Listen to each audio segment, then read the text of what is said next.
community is so tight. Without this here community, that'd be nothing. There's got to be better education facilities in this area. And also somewhere for the kids to play after 7 o'clock. After 7 o'clock, most of this here estate closes down, and there needs to be a wee bit more for the children to do.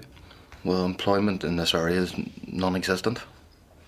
Unless you get properly educated, there's no chance of you getting a job. We've been through so much in this community, a couple of feuds, the war, and it's about time people started investing in this community. Well, I think they would need more parks for kids, better houses, because some of the houses they have now is small and no good to people with families. What I can see of like what my kids would need would be somewhere to play and have fun. The main problem is lack of work and education. Like at school around the corner, Malvern Primary School in Lower Shankill, it's empty. People are taking their kids up the likes of Cliftonville and Edinburgh away from it because the government's not putting money into that school because of where it is. Well, I believe it. 2 of my children go to Malvern. I went to Malvern, but my youngest son is having trouble getting a teacher that he needs. I think our education could be improved a bit more.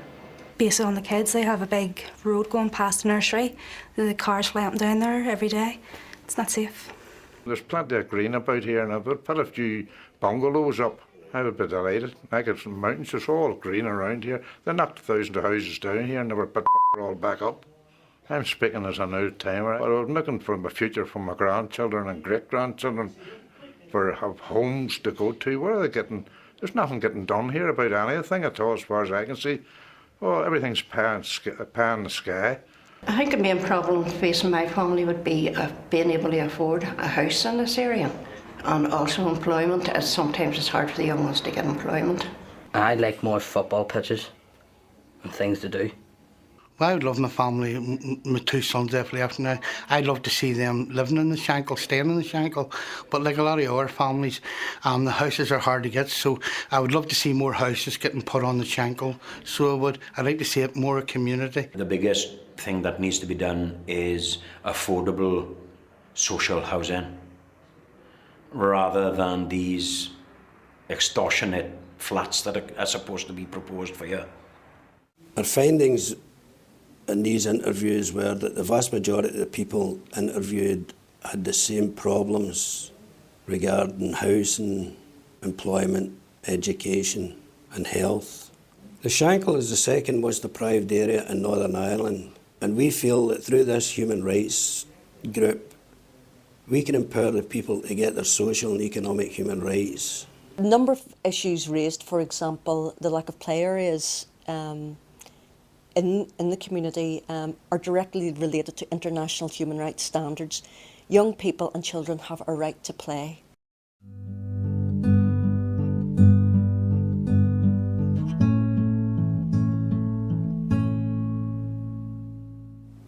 What human rights can do in relation to local needs is change them into rights and not needs.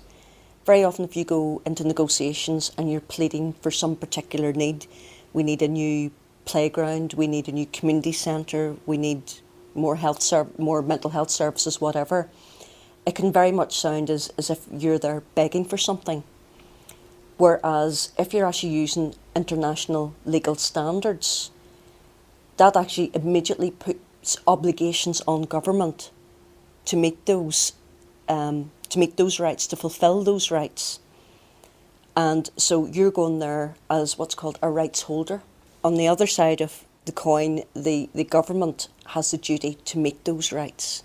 So the discussions change from you going pleading for something and they maybe sort of saying, oh, will or won't, or using their discretion, will I or will I not give this group what they're asking for, to do they actually have a duty? They are no longer pleading for something or begging for something, that they're asking it as of right. Do you know anything about the Lower Shankill Regeneration Master Plan? It's a doctor's surgery going there, and a chemist, and then these apartments. From what I can see at the present, it is all to do with private developers coming in, and there's nothing for the community itself with regards to social housing. But we've heard a lot about it, we've been to meetings, and To be truthful, we're not for the way they're bringing the things over to us. There's a lot of talk which we found out isn't true.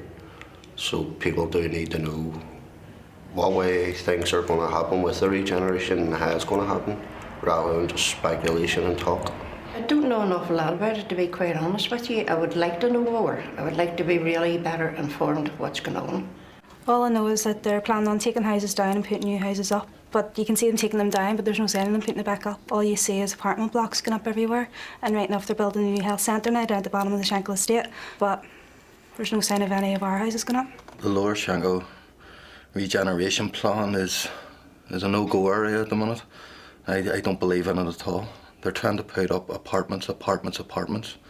We do not need apartments around here. We need social housing for people.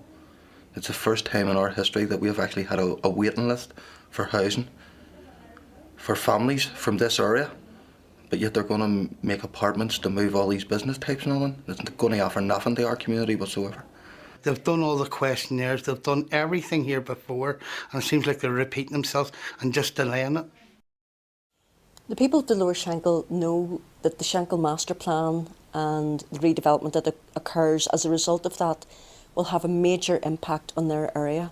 Under human rights law, they have the right to be involved in the decision making about what happens in their own area. I think because people aren't generally aware of their human rights and what it really means in terms of their local issues, they don't realise that they have an actual right to be involved in the decision making that goes on in terms of the redevelopment or the regeneration of their area.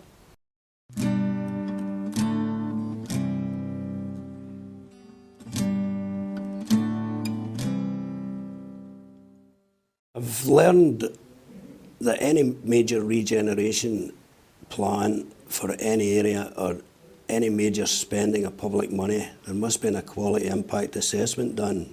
I've learned quite a bit about the Freedom of Information Act, which came into effect in Northern Ireland in 2000.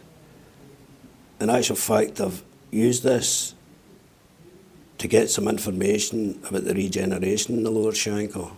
I'm actually waiting on a reply at the moment, which they must supply to me within 20 days. So this is things that I would never even have dreamt about before I took this course on board. So hopefully I'll be able to inform other people in the area of their rights. Knowledge is power, and if groups or individuals or communities don't have the information, the factual information to hand, it's very hard to make proper decisions on any information that's presented to you by government. You need to know the facts, and sometimes people don't feel that they are given all the information. It is a criticism that you will hear quite often from residents, that they're not getting a clear picture of what actually is happening. I guess the Freedom of Information requests puts them in a better position when they actually have to engage with government agencies, the likes of the Housing Executive or the Department of Social Development, that they're there on an equal footing in terms of information that they can challenge if they feel that, there's something not quite right.